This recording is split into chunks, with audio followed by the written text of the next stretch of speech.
teklikli laylaş dep bir hukum bolgandyken tabii boşluklu laylaş dep ikinci bir hukum var ana nispeten eýtilgen. Bu boşluklu laylaş digen nime dese, teklikli laylaş digen iki ölçemlik. Yani koordinasiya sistemi. Koordinasiya sisteminde x, y şu iki ok asaslı laylangen näsle iki ölçemlik bolsa ama üç ölçemlik diyen hem de x, y bilen z.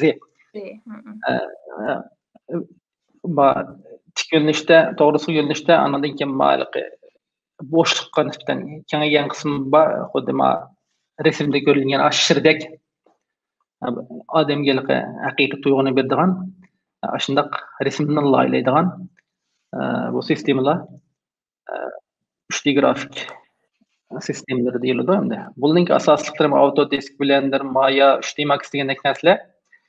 Şu stroluk süretle bunu laylaş anadan keyin bu üç ölçemlik näslinki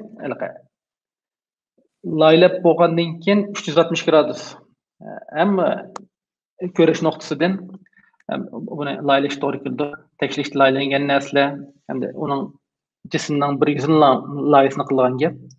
Lekin maw 3D laylaýdygan näsilde bir näslinki şu 360 gradus halytyny aşyndak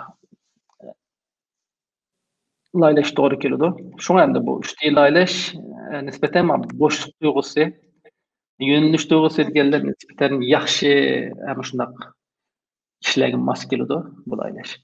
Hem de teklikli laylaş nispeten 3D laylaşnynki